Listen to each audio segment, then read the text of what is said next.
कक्षा 10 की समस्त छात्राओं को मेरा स्वागत और अभिनंदन है। मेरा अपना YouTube channel Chakrapani Pandey KLIC से आप जुड़ रहे हैं। आप इससे जुड़िए और ज़्यादा से ज़्यादा इस पढ़ाई का आनंद लीजिए और लाभ उठाइए।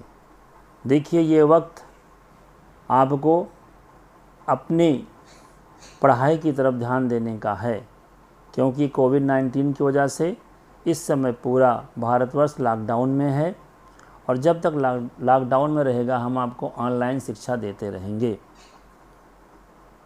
कल मैंने आपको प्रेडिकेट के जो भाग थे उनके बारे में जानकारी दिया था। इसके पहले मैंने आपको सब्जेक्ट के भाग के बारे में जानकारी दिया था।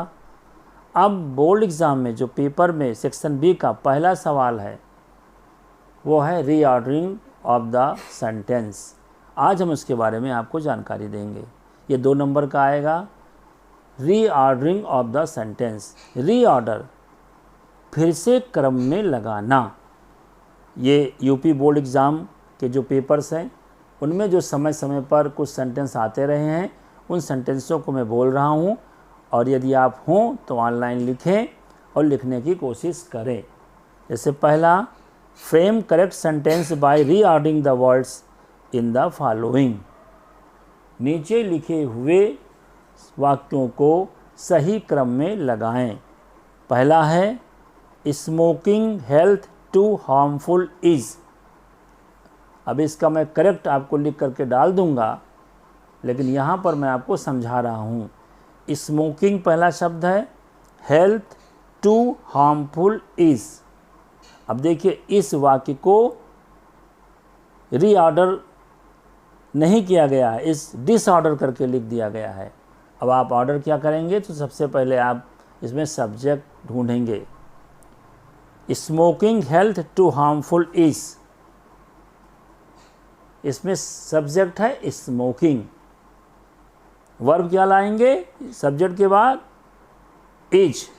अब यहीं से प्रेडिकेट का भाग शुरू होता है। Smoking is harmful to health. चूँकि टू लगा हुआ है इसलिए इसको हम बाद में लेके आएंगे। क्या बन गया? Smoking is harmful to health. ऐसे दूसरा है, he at dawn up gets every day. He at dawn up gets every day. इसमें सब्जेक्ट ढूंढिए, सब्जेक्ट है ही पहले लाइए आप। अब वर्ब ढूंढिए, वर्ब है गेट्स, प्रेजेंट इंडेफिनिट टेंस है गेट्स। गेट्स के बाद अप लगा दीजिए, gets up at dawn every day. बन गया वाक्य, he gets up at dawn every day. अब डॉन को आप बाद में भी लगा सकते हो, he gets up every day at don.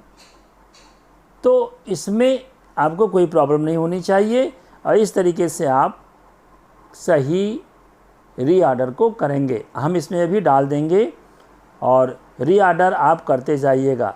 1, 2 और 3 को हम आपको देंगे रीऑर्डर करने के लिए, वो आप कर लीजिएगा। ऐसे ही बहुत सारे इसमें हैं, तो हम सब यहाँ तो संभव नहीं होगा कि हम आपको दे पाएँ करने के लिए, ना आप कर पाओगे। आप रीऑर्डर करना शुरू कर दीजिए, अभी होमवर्क के रूप में हम आपको देंगे। जो समझ में नहीं आएगा उसको आप वहाँ पे लिख करके मुझसे डिस्क्रिप्शन बॉक्स में लिख करके मुझसे पूछ सकते हैं। अब अगला चैप्टर है टाइप ऑफ सेंटेंस, वाक्य के प्रकार। टाइप ऑफ सेंटेंस, सेंटेंस की परिभाषा मैंने आपको पहले बता दी। A sentence is a group of words having full meaning, यानी जो पूरा अर्थ देता है, ऐसे वाक्यों, ऐसे शब्दों के समूह को हम वाक्य कहते हैं। अब इस टाइप ऑफ सेंटेंस में पहला जो है वो है असर्टिव सेंटेंस। Assertive sentence. दूसरा है इंट्रोगेटिव सेंटेंस। तीसरा है इम्परेटिव सेंटेंस और चौथा है एक्सक्लेमेटरी सेंटेंस। और पांचवा यदि आप करना चाहें तो हो जाएगा ऑप्टेटिव सेंटेंस। लेकिन यहाँ पे आपको थोड़ी जानकारी और देनी पड़ेगी। यानी जो असर्टिव सेंटेंस है वो दो प्रकार का होता है। पहला होता है अफर्मेटिव सेंटेंस यानी पॉजिटिव सेंटेंस, और दूसरा होता है निगेटिव सेंटेंस यानी नकारात्मक वाक्य। हिंदी में कहेंगे अफर्मेटिव सेंटेंस सकारात्मक वाक्य या साधारण वाक्य, और दूसरा निगेटिव सेंटेंस यानी नकारात्मक वाक्य।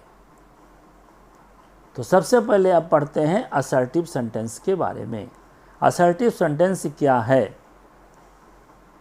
जो वाक्य हमें सूचना देता है उसे हम असर्टिव सेंटेंस कहते हैं। जैसे बर्ड्स फ्लाई, चिड़िया उड़ती हैं। The sun rises in the east, सूरज पूरब में निकलता है।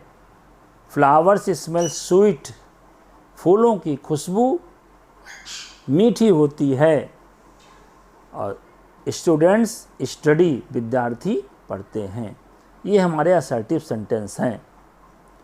जैसा मैंने आपको पहले बताया, असर्टिव सेंटेंस यानी सूचना देने वाले वाक्य दो प्रकार के होते हैं। पहला है अफर्मेटिव, जिसको हम पॉजिटिव सकारात्मक कहते हैं, और दूसरा है निगेटिव, जिसको हम नकारात्मक कहते हैं। आज हम आपको यहीं तक पढ़ाएंगे। कल हम आपको इसके आगे चर्चा करेंगे। कतिपय कारणों से हम आगे नहीं पढ़ा पा रहे हैं, इसके बाद हम आपको आगे चर्चा करेंगे। आज मैंने टाइप ऑफ सेंटेंस के बारे में आपको जानकारी दी है। जब हम पढ़ाएं तो आप कलम और कॉपी लेकर के सामने बैठिए। जो भी हम पढ़ा रहे हैं इसके सारे जो इससे संबंधित विषय वस्तु है वो हम अपने डिस्क्रिप्शन बॉक्स में डाल देंगे, वहाँ से आप नोट कर लीजिएगा। पढ़ाई में आपको बहुत लाभ मिलेगा। आप मुझसे जुड़िए। और एक चीज़ और अपील मैं कर रहा हूँ, अभी इस कोविड-19 यानी कोरोना वायरस के संबंध में आप घरों से कम बाहर निकलिए। प्राय देखा जाता है आप जैसे उम्र के छात्र छात्राएँ ज़्यादा बाहर निकलते हैं। ऐसे में आप न सिर्फ अपने आप को खतरे में डालते हैं, बल्कि आपसे जुड़े और लोगों को आप खतरे में डाल देते हैं। तो आप अपने आप को बचाइए, कम से कम बाहर निकलिए। बाहर निकलते हैं तो मास्क का प्रयोग कीजिए। घरों में बार बार साबुन से हाथ धोते रहिए, खाने से पहले, खाने के बाद, वैसे किसी काम के करने से पहले, काम करने के बाद सैनिटाइज करते रहिए। साबुन से हाथों को धोते रहिए ताकि ये वायरस हम तक ना पहुंच पाए। इन्हीं शब्दों के साथ मैं आज का ये टॉपिक ख़त्म करता हूँ। कल आपसे फिर मुलाकात होगी। कल आपको एक हम नए टॉपिक के साथ फिर से आएंगे। बहुत बहुत धन्यवाद। आपका दिन शुभ हो।